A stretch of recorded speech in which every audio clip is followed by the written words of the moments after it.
አረ እፈሩ። ውሸትም ልክ አለው። ገና እችን ህፃን ልጅ አገበች ብላችሁ ሚዲያውን በአንድ እግር አቁማችሁታል። እኔ ልጅቷን ባላቃት ነበር የሚገርመኝ። በነገራችን ላይ የሰፈሬ ልጅ ናት ልጅቷ፣ አላህ ያሳድጋት ማለት ነው። ውሸት ለካ እንደዚህ ህዝብን ያሳምናል፣ ሰዎቹን እንደዚህ ያሳምናል ውሸት።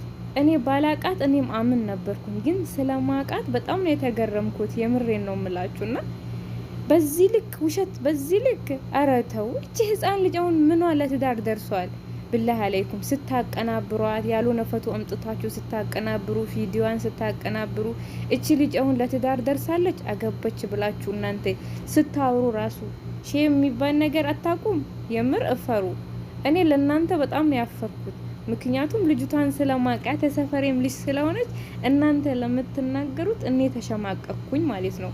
ማለት እኔም ሰፈሬ ባትሆን ልጅቷን ባላቃት እኔም እንደ ሌላ ሰው አምናችሁ ነበር። እውነት ያገባች ነበር የሚመስለኝ። እንደዚህ ስታወሩ የማሳመን ችሎታችሁ በውሸት አያምጣው ነው። በውሸት ይሄን አክል ካሳመናችሁ የእውነት ምን አክል እንደምትኖሩ ግራ ገባኝ። የሚዲያ ሰዎች እረ ቢስሚላ አላህ ልቦና ይስጣችሁ። የምር ያልተወለደን ነገር ተወለደ፣ ያልተፈጠረን ነገር ተፈጠረ እያላችሁ ህዝቤን ታወዛግቡታላችሁ። አላህ ልቦና ይስጣችሁ። ለኛም ለምንሰማው አላህ ልቦና ይስጠን። እኔም አምን ነበርኩኝ ልጅቷን ባላቃት። የምር ከእናቷ ጋር ባልገናኝም ማለት በቃ ልጅቷ የሰፈሬ ልጅ ባትሆን ከእናቷ ጋር ባላወራ ኖሮ አምናችሁ ነበርኩኝ። ምክንያቱም ስለምታሳምኑ ማለት ነው። ሚዲያው በጣም ነው የሚያሳምነው። በተለይ በውሸት የሚሰሩ ሰዎች ያሳምናሉ። አሰላሙ አለይኩም ወረህመቱላህ ወበረካቱ። ድና የተከበራችሁ የቻናል ቤተሰቦች እንዲሁም ተከታታዮች እንዴት ናችሁ? ላይ ደህና ናችሁ ወይ? እኔ በጣም ደህና ነኝ አልሐምዱሊላህ። እናንተም ደህና እንድትሆኑ ተመኘሁላችሁ።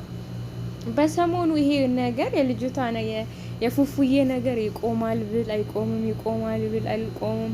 በቃ ሚዲያውንም እንዳለ አረቡ አገባት፣ አረቡ አገባት እያላችሁ ሚዲያውን ቅውጥ አድርጋችሁታል። አንድ ነገር ልንገራችሁ፣ ልጅቷን እኔ በደንብ ነው ማውቃት። አላገባትም። በእርግጥ አሳድጓታል። እዛ ቤት ነው ያደገችው። እያስተማራትም ያለው እሱ ነው፣ ቤተሰቡ ማለት ነው። እና እዛ ነው ያደገችው። ልጅቷ በጣም የምትወደድ ልጅ ናት። ሲጀመርም ግን አይደለም ሊያገባት ማይታሰብ ነገር ነው። እና ቤታቸው ሰርግ ነበር። ለሰርግ ፕሮግራም ነው አንድ ላይ የለበሱት ማለት ነው። እናንተ ቆራርጣችሁ ተጋቡ ብላችሁ እንዴት እንዳቀናባበራችሁት ራሱ ለውሸት ራሱ ይታዘዛችኋል። እጃችሁ ራሱ በቃ እያቀናናበራችሁ አገበች ብላችሁ ሚዲያውን በአንድ እግር አቁማችሁታል እንዴ። በእርግጥ በቤቱ ሰርግ ነበር። ያው እሷም ከአረቦቹ ልጆች ስለማትለይ አንድ አይነት ልብስ ነው የለበሱት። ልጅቷ በቃ እንዳረበሏት እና በጣም ነው የገረመኝ። የምር የምትናገሩት ነገር የሰውን የማሳመን እንትናችሁ ያሳትር ነው፣ በውሸት ማለት ነው። የእውነት ቢሆን እኮ ማንም እንደዚህ አይሰራም ነበር። ግን የውሸት ሲሆን ሁሉም ነገር ይጋነናል። በቃ ይሆን ሁሉም ነገር ብርቅ ይሆናል። ሁን አላቅም። የውሸት ሲሆን ይሄዳል ሁሉም ነገር። የእውነት ሲሆን ነው ምንም ነገር እንትን ማይለው ማለት ነው። እቺን አሁን ህፃን ልጅ ገና የ9 አመት ልጅ አሁን ምኗ ለትዳር ደረሰ? ምኗ ማለት እናንተ ስታምኑ። ለነገሩን ያልፈርድባችሁም ማታቋት ሰዎች፣ የሚዲያ ሰዎች አይደለም እናንተ ድንጋይም ራሱ ያሳምናሉ። እንደዚሁ ማለት ነው። በጣም ምላስ ያላቸው ሰዎች አሉ። ንግግሩ ራሱ ኬት እንደሚያመጡት በቃ ይፈጥሩታል። ውሸቱን ራሱ ይሁን የማሳመን ነገራቸው በጣም 100% ነው። ይሁን ለእውነት እንደማይኖሩ ነገር ብቻ አላቅም። ግን ስትሰሩ የእውነት ብትሰሩ ትክክለኛ መረጃ ብታስተላልፉ እንዴ በቃ ያልሆነውን ያልተፈጠረውን ነገር ተፈጠረ እያላችሁ አታወዛግቡን።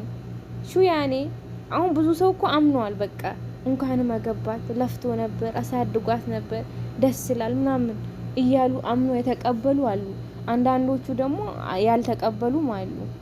ማለት ትክክለኛ መረጃ ያገኙ ሰዎች ማለት ነው። ትክክለኛ መረጃ ያላገኛችሁ ሰዎች ናቸው።